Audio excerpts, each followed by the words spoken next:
नमस्कार, आप देख रहे हैं नेशन भारतवर्ष और मैं हूं आपके साथ मानवी ठाकुर। शुरुआत करते हैं आज की खास खबरों से।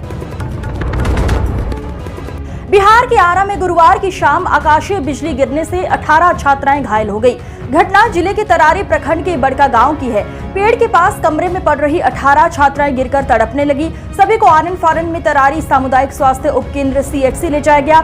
छात्राएं अस्पताल के बेड पर भी तड़प रही थी और जोर जोर से चिल्ला रही थी। गंभीर हालत वाली छात्राओं को ऑक्सीजन लगाया गया। वहीं प्राथमिक उपचार के बाद 8 गंभीर छात्राओं को बेहतर इलाज के लिए आरा सदर अस्पताल रेफर किया गया।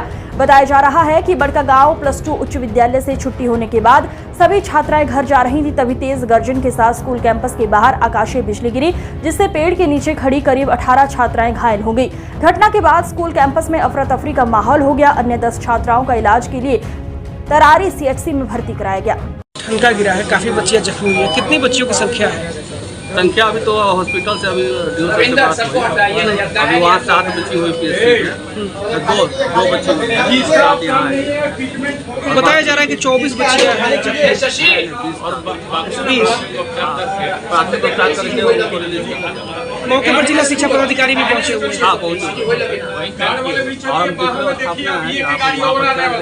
रिलीफ हो जाएगी तब यहाँ पर आएंगे। अभी स्थिति कैसी है बच्चियों की? वहाँ ठीक है, यहाँ पर नॉर्मल है, लोग है लगे हुए हैं ऑब्जर्वेशन में रखते हैं, ऐसा होगा। ठीक है।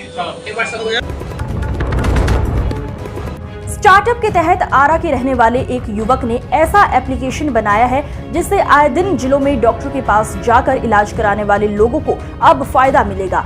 ऐप की मदद से अब आरा के लोग डॉक्टर के पास घर बैठे नंबर लगा सकेंगे।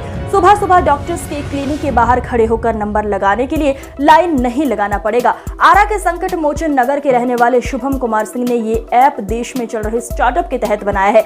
आरा के संकट मोचन नगर न्यू पुलिस लाइन मोहल्ला निवासी शुभम कुमार सिंह NIT नागपुर के छात्र हैं। ग्रामीण क्षेत्रों से आने वाले मरीजों की समस्या को देखते हुए पैन इंडिया के तहत अपने दोस्तों के साथ मिलकर इस ऐप को तैयार किया है। पूर्व में केंद्रीय मंत्री नितिन गडकरी भी इंजीनियरिंग के छात्र शुभम और उनकी टीम से मिले थे।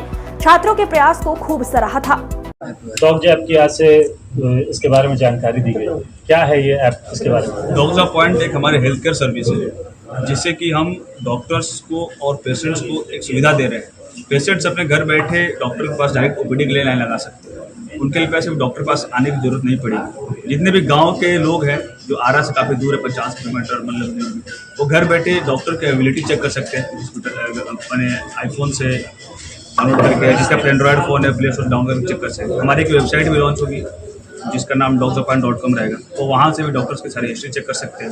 डॉक्टर से क्या एस्पिरेशन है, कितने साल का एक्सपीरियंस है, सारा कुछ, क्या उनकी फीस है OPD की और उनका रिव्यू क्या है, वहाँ से देखते हुए फिल्टर करके जिनका मन जहाँ मन करे, जो उनको डिपेंड करता है हम किस डॉक्टर के पास नंबर लगाएं, सबका वहाँ पर दिखाई देगा होम पेज पे और वहाँ से डॉक्टर अपना चूज कर सकते हैं। वीर कुंवर सिंह विश्वविद्यालय परिसर में छात्री जदयू के द्वारा धरना दिया गया। धरना के माध्यम से विश्वविद्यालय के परीक्षा नियंत्रक डॉक्टर अनवर इमाम को पदमुक्ति करने सहित विश्वविद्यालय में व्याप्त भ्रष्टाचार की जांच की मांग की गई। धरना को संबोधित करते हुए छात्र नेताओं ने विश्वविद्यालय के कुलपति पर भी भ्रष्टाचार को बढ़ावा देने का आरोप लगाया है। छात्र नेताओं ने कहा कि अनवर इमाम को पद मुक्त करने को लेकर पत्र दिया गया है, लेकिन अब तक उन पर कार्यवाही नहीं की गई। नेताओं ने कहा कि जिस तरह से कुलपति अनदेखी कर रहे हैं उससे साफ जाहिर होता है कि वो भ्रष्टाचार को बढ़ावा दे रहे हैं। छात्र नेताओं ने कहा कि जल्द ही अगर कार्यवाही नहीं की गई तो बड़ा आंदोलन किया जाएगा। देखिए, हम लोग का मांग ये है कि SQB से परीक्षा नियंत्रक डॉक्टर अनवर इमाम, जो कि बड़े पैमानों पर घोटाले में फंसे हुए हैं, जो कि स्पेशल विजिलेंस यूनिट उन पर जांच बैठा करके, और वो चार्जशीटेड व्यक्ति है, फिर भी उनको माननीय कुलपति महोदय जी अभी तक उनको पद मुक्त नहीं किए, जो कि हम लोग काफ़ी उनको लेटर भी दे चुके। आश्वासन मिला कि ठीक है आज हटाया जाएगा, कल हटाया जाएगा।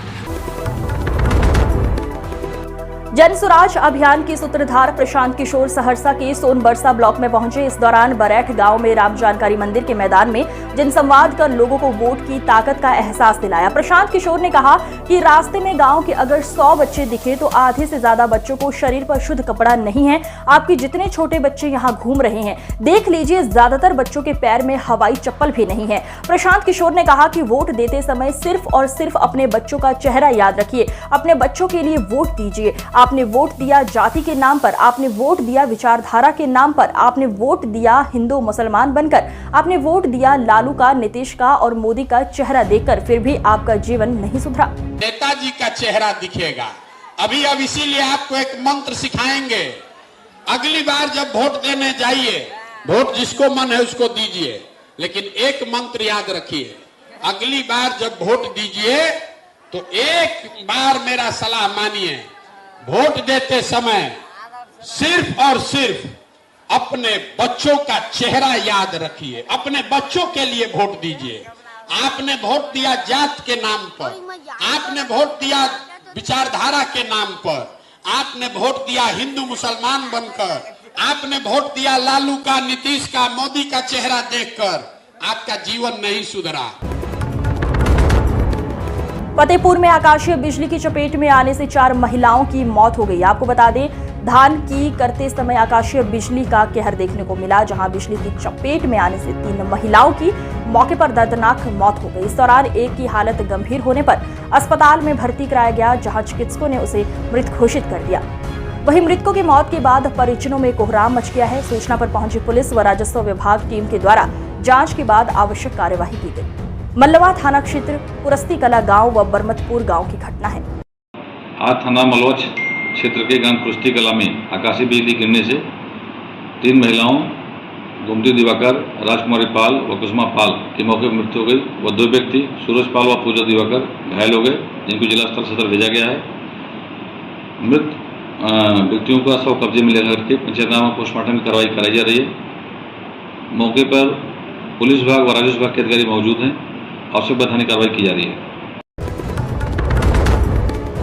खबर कैमूर से है, जहां भभुआ प्रखंड के ग्राम पंचायत सिकटी अंतर्गत चांदो रुइया गांव आजादी के 70 साल के बाद भी विकास से कोसों दूर है, जहां अभी भी रास्ते के अभाव में बीमार लोगों को मुख्य सड़क तक पहुंचाने के लिए चारपाई के साथ 4 कंधों की जरूरत पड़ती है, जहां सबसे ज्यादा बरसात के मौसम में ग्रामीणों को परेशानियां झेलनी पड़ती है। सड़क के अभाव में मुख्य सड़क से गाँव में आने जाने के लिए आज भी लोग खेतों की पगडंडी भरे कच्चे रास्ते से होकर गुजरते हैं। यही नहीं, सबसे बड़ी बात यह है कि ये गांव जिला मुख्यालय से मात्र 5 किलोमीटर की दूरी पर है, फिर भी ये गांव पक्की सड़क से वंचित है।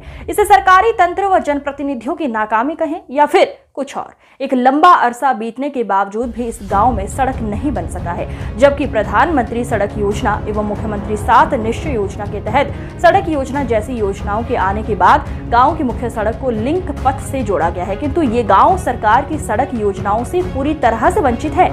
जी, क्या मामला है? देखिए, मामला ये है कि मैं अभी भभुआ प्रखंड के सिकठी पंचायत के चांदो रुइया गाँव में मैं मौजूद हूँ और आपको बता दूँ कि हमारा देश आज़ाद हुए इतना समय बीत गया, लेकिन आज भी चांदो रुइया गांव के आदमी इस स्थिति में है कि थोड़ी सी बारिश होने के बाद इस गांव से निकलना मुश्किल है। आपको बता दें, इस गांव में सभी वर्ग के महादलित बस्ती है। यहाँ पासवान जी, यहाँ चमार समाज के लोग, यहाँ राजपूत, यहाँ बिंद, सभी लोग हैं। और यहाँ ये बता देते हैं आपको कि यहाँ रास्ता और सड़क नहीं है। जिले के शेखोपुर सराय थाना क्षेत्र के नीमी गांव में करंट की चपेट में आने से एक 21 वर्षीय मजदूर की मौके पर ही मौत हो गई। मृतक गांव में ही आयोजित एक शादी समारोह में उमंग डीजे के संचालक श्याम सुंदर कुमार के सहायक के रूप में कार्य कर रहा था। स्थानीय लोगों ने बताया कि जिस घर में शादी था उसके आगे से 440 वोल्ट का विद्युत तार गुजरा हुआ था। संध्या में मृतक छत के ऊपर से चाइनीज लड़ी लगाने का कार्य कर रहा था। कार्य करने के दौरान वो करंट की चपेट में आकर छत से नीचे गिर पड़ा। घटना के बाद आनन फानन में स्थानीय लोगों ने उसे इलाज के लिए शेखोपुर सराय प्राथमिक स्वास्थ्य केंद्र में भर्ती कराया, लेकिन डॉक्टरों ने देखने के बाद उसे मृत घोषित कर दिया। युवक की पहचान नालंदा जिला के हुसैनापुर गांव निवासी धर्मेंद्र पासवान के पुत्र सूरज कुमार के रूप में की गई है। वहीं घटना को लेकर थाना अध्यक्ष हरिंद्र कुमार ने बताया कि घटना के बाद पुलिस ने शव को पोस्टमार्टम करवाना चाहा, लेकिन फिलहाल परिजनों ने पोस्टमार्टम कराने से मना कर दिया है। वहीं घटना के बाद परिवार वालों का रो रो कर बुरा हाल है। आज की खबरों में बस इतना ही। देखते रहिए नेशन भारतवर्ष।